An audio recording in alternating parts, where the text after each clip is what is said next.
Hola gente de Estereoscopio, esta semana Hola. vamos a hablar de James Graham Ballard. Habíamos pensado en hacer algo gracioso, pero ¿quién puede hacer chistes sobre el cuerpo sin órganos de Deleuze? O sobre la alienación del proletariado en Marx. O sobre el gesto social en Brecht. O sobre la ideología social del automóvil en Gramsci. O de la sociedad en espectáculo de Dewar. O sobre el contrato social de Rousseau. O de Batman atrapado en un campo de concentración japonés. O de todas las pandemias y enfermedades que van a acabar con la raza humana. O de la alienación del individuo en el contexto urbano. No, espera Rodrigo, no. La alienación urbana sí tenemos que hacer chistes, de eso se trata el programa de hoy. ¿Sobre qué? ¿Sobre la alienación urbana en James Graham Ballard?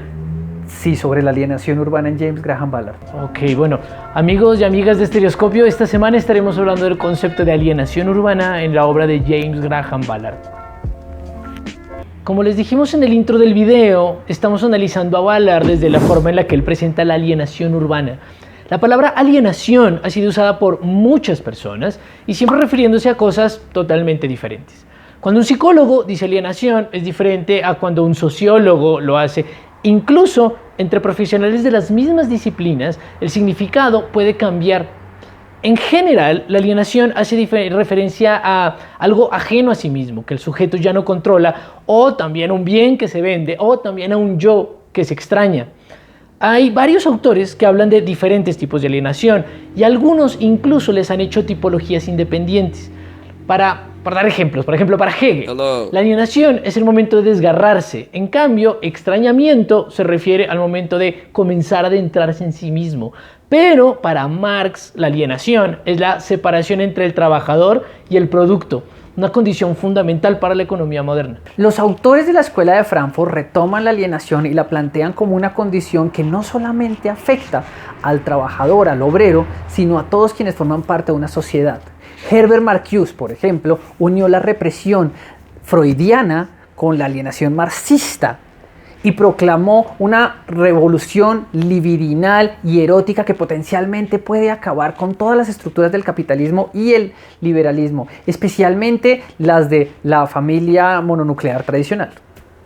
Pero esta no es la alienación de la que queremos hablarles tampoco. En la mayoría de escritos de James Graham Ballard encontramos un tipo de alienación que podríamos categorizar como alienación urbana. Inmersos no solamente en los millones de personas con quienes vivimos, sino en la inmensidad del tiempo, no podemos ser parte de una historia ni de los movimientos sociales. Lo único que nos queda es vivir como individuos alienados completamente de las fuerzas de la historia. En los textos de Ballard, inclusive en los que no son de ciencia ficción, esa es la alienación y en ocasiones a los personajes les gusta. J.G. Ballard nació en Shanghái, en China, en 1930, de padres ingleses que estaban radicados allá. En 1937, tras la batalla de Shanghái, la ciudad cayó en manos de soldados japoneses y el joven, con toda su familia, fue a parar a un campo de concentración japonés.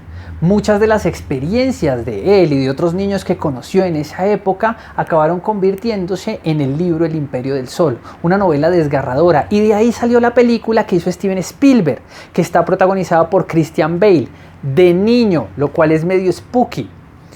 En 1946, después de la guerra, su familia se trasladó a Gran Bretaña y ahí acabó su formación académica y comenzó a estudiar medicina en la Universidad de Cambridge, pero no acabó la carrera, la dejó botada. Se puso entonces a trabajar como reportero y acabó como piloto de la Real Fuerza Aérea. Luego, después de todas estas desopilantes aventuras, decidió dedicarse de tiempo completo a la escritura. Sus primeros cuentos en el género datan de 1956. Ya para la década del 60 se había convertido en uno de los más importantes autores de la llamada nueva ola de la ciencia ficción. El reconocimiento del que goza su obra ha dado lugar al adjetivo ballardiano, que es definido por el diccionario Collins como, y cito literal, parecido o sugestivo a las condiciones descritas en las novelas y cuentos de Ballard, especialmente las distopías de la modernidad, los paisajes sombríos creados por el hombre y los efectos psicológicos de los avances tecnológicos, sociales o medioambientales.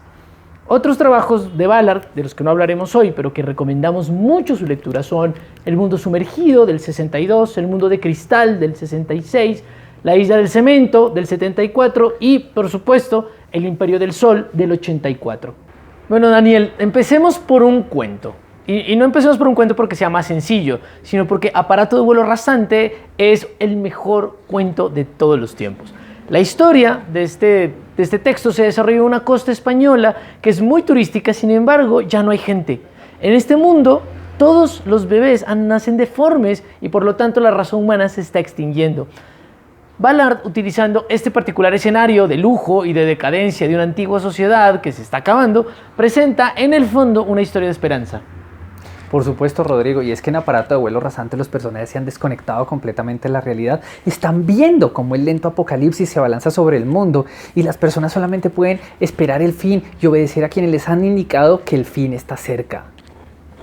Bueno, es que esta yo creo que es una lectura obligada para estos tiempos de pandemia, porque la historia en realidad está cuestionando la información oficial y la forma en la que esta información obedece también a factores culturales. Este es uno de esos cuentos donde nos damos cuenta que estamos alienados de la información que consumimos. No sabemos de dónde procede, quién la hizo, si podemos confiar en ella. El sentido común, gente, es muy pobre reemplazo de la confianza. Además del campo de concentración en su infancia, otro evento marcó profundamente a Ballard. En 1966 muere su esposa Helen Mary Matthews, después de lo cual el autor cae en una profunda depresión y una oscuridad de la que solo pudo salir, si creemos que alguna vez salió, escribiendo. El resultado de este proceso de duelo es Exhibición de atrocidades de 1970, el libro más oscuro, críptico, fragmentario y denso del autor. Este libro, que algunos llaman de cuentos y otros llaman de novela, tiene 13 apartados, de los cuales los personajes cambian, las narraciones se mezclan, las ideas aparecen superpuestas con acciones, noticias y por el recorrido a través de una puesta en escena de violencia, horror, odio, como si fueran objetos de arte en una horrenda exposición. Este libro condensa todos los temas de los cuales hablará el autor durante toda su carrera. Es, podríamos decir, un manifiesto de Ballard. El libro muestra el paso a paso del pensamiento ballardiano. No solamente se pone en evidencia a él mismo como un sujeto alienado, sino que analiza el goce colectivo de las acciones que moralmente son señaladas como malas o perversas. Para esta propuesta usa grandes figuras públicas del arte, de la televisión, de la política, por ejemplo, Elizabeth Taylor o Ronald Reagan, y la reubica en espacios de tortura, de muerte, de depravación, y al hacerlo muestra cómo se dan los diálogos en estos tres lugares. El diálogo crea una especie de discurso de espectáculo, muy en la onda de la sociedad del espectáculo de Debord, y no deja ver la forma en la que hemos planteado lo social y cómo esto social está armado desde quiebres o desde rupturas y no desde lazos comunicantes. Hay apartados que se llaman, por ejemplo, Plan para el asesinato de Jacqueline Kennedy, u otro que se llama ¿Por qué quiero joder a Ronald Reagan?, que demuestran que realmente lo que intentaba Ballard era romper las formas de un lenguaje políticamente correcto para develar cómo objetos, estructuras, celebridades y artes de ese momento tenían una intención directa o indirecta de romper los lazos sociales y neutralizar al hombre para que su alienación se convierte en un cascarón que se podía rellenar con cualquier ideología. Entiendo, si no estoy mal, Daniel, que hubo una película basada en este libro, ¿no? Sí, la hizo Peter Weiss en el año 2000, pero no es tan afortunada como el libro de Ballard. Es que realmente resulta imposible adaptar este libro. Entonces la película tiene unas pretensiones notoriamente vanguardistas, conceptuales, tiene una fragmentación que a veces le quita frescura, aunque en ciertas escenas logra cosas buenas, como en la que refiere a la política de Reagan y sus formas de hacer de la muerte un entretenimiento, recuperar el espíritu ballardiano. Bueno, es que definitivamente este libro es pero muy influyente en ciertos círculos del arte. Por ejemplo, ha sido muy influyente en ciertas bandas inglesas de post-punk como Joy Division. Joy Division tiene una canción que lleva el mismo nombre del libro, por ejemplo. Una de las obras de Ballard de las que no podemos dejar de hablar es Rascacielos. Esta novela de 1975 es considerada por muchos como una de las mejores obras del autor. Toda la historia sucede en un elegante y sofisticado rascacielos recién construido en una zona de los suburbios de Londres. El edificio tiene 2.000 habitantes, 40 plantas, 2 piscinas, un supermercado, un banco, instalaciones deportivas, pues tiene todo. El arquitecto del proyecto también vive en él. Él es uno de sus primeros ocupantes y él va a ser también el personaje central de esta historia. Todos los inquilinos del edificio se van a entregar una orgía de destrucción. Las situaciones derivan en los ataques a pisos enemigos y la tecnología poco a poco va dejando de funcionar hasta que en todas partes impera la ley de la selva. Este es un libro en donde se ha puesto en juego las convenciones sociales, algo que ya antes Ballard había trabajado en otras novelas. El edificio aparece como un símbolo de alienación más relacionado, por ejemplo, a los conceptos de la Escuela de Frankfurt y alberga una sociedad que no logra mantener el contrato social.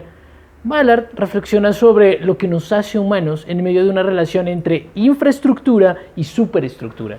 Rodrigo, expliquemos un poquito estos conceptos, ¿sí? Ok, entonces, cuando hablamos de infraestructura, nos estamos refiriendo al edificio como tal. Cuando hablamos de la superestructura, nos referimos a las normas, a los usos, a las costumbres de esa relación que ellos tienen con el edificio.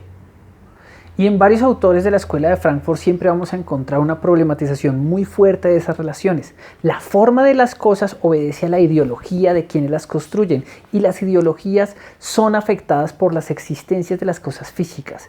En esta novela vamos a ver cómo la pequeña transgresión de la superestructura es suficiente para acabar completamente con la sociedad.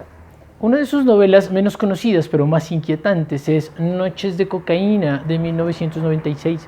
En esta novela, el espacio urbano que Ballard disecciona ya no es el del edificio, como en Rascacielos, sino el de los barrios residenciales cerrados que crean sus propias dinámicas perversas de manipulación, de control.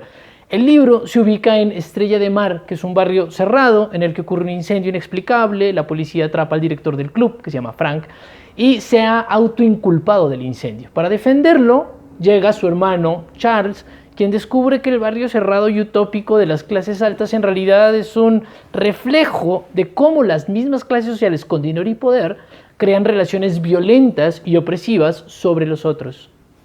Pensando en una actualización de Foucault para inicios del siglo XXI, el centro del libro es la falsa presunción de seguridad que, dada por el gobierno, solo esconde la necesidad de hacer proliferar la violencia para continuar con las estructuras verticales de poder.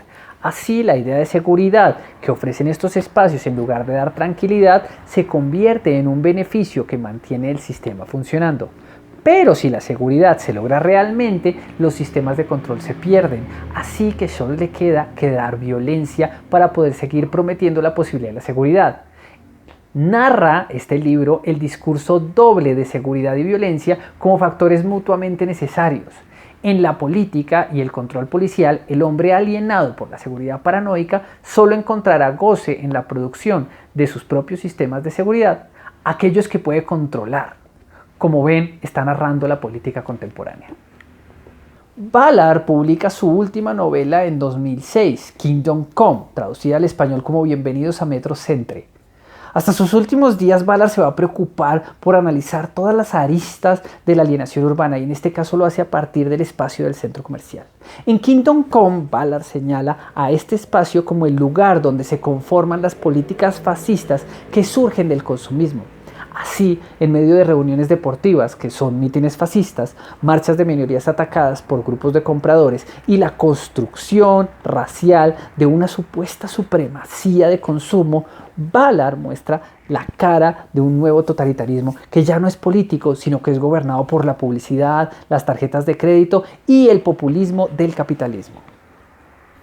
En esta última novela, Ballard ve con acierto cómo las ideas que marcaron las distopías del siglo XX ya no tienen lugar en el siglo XXI, ya que el poder ha sido desplazado desde la política hacia el consumo. La alienación del hombre actual ya no se ata al lugar en el cual vive, como en Rascacielos o como en Noches de cocaína, sino al lugar en el que compra. La alienación urbana ha eliminado el espacio público como lugar de construcción de comunidad y ahora el único espacio público en realidad es privado. Y la única práctica en ese espacio es el consumo y el hedonismo. En realidad es como si al final de su vida hiciera una apuesta doble y hablara de la alienación marxista como una nueva forma de alienación. El consumo, como práctica, reemplaza totalmente la ideología y ha desaparecido el pensamiento por la acción. Es un consumo que es realizado automático, repetitivo, mecánico y que ha perdido toda forma ideológica. Es un consumismo que a la larga se ha convertido en parodia incluso de sí mismo. Otra novela de la que no podemos dejar de hablar es Crash de 1973 y debo decir que Crash es realmente muy rara. No es claramente ciencia ficción y estamos seguros de que en sus comentarios veremos personas confirmando esta situación. Sin embargo, la idea principal que da origen al libro nos parece suficiente para entenderlo como tal. En Crash parece como si Ballard estuviera experimentando con el cuerpo sin órganos de Deleuze y Guattari, pues en esta historia los personajes obtienen placer sexual a partir de los accidentes automovilísticos. La idea del carro estrellado, del cuerpo dañado en el accidente, de la perfección descompuesta es puesto en paralelo con el goce sexual. Bueno, pero para mostrarnos esto, Ballard comienza con un personaje que inicialmente no se encuentra metido en esa forma de ver el sexo, pero que accidentalmente, y valga la redundancia, se ve mezclado en ella.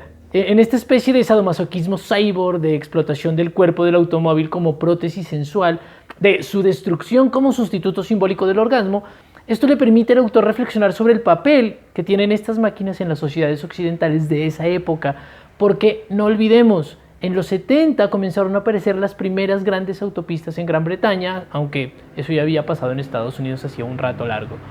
El automóvil particular se convierte en la epítome de la alienación urbana porque nos permite recorrer el mundo sin salir de una propiedad, sin estar en contacto con el otro. Autores como Gramsci, si quieren profundizar en esto, van a escribir profusamente sobre la ideología social del automóvil y la alienación de la que es capaz esta máquina. Bueno, como verán, en la mayoría de sus trabajos Ballard está trabajando constantemente este tema de la alienación urbana. También aparecen otras novelas de las que no hablamos hoy, pero que ustedes también pueden encontrar. Si quieren que hablemos de otra novela de Ballard, porfa, escríbanoslo acá abajito en la cajita de comentarios. No se les olvide dejarnos su like y seguirnos. Rutilo Bastidas, @DanielMonge en Twitter. Síganos en nuestras redes sociales, suscríbanse al canal y nos vemos la próxima semana con otro capítulo de Estereoscopio. Chao. Nos vemos, chao. Lean Ballard. Lean Ballard.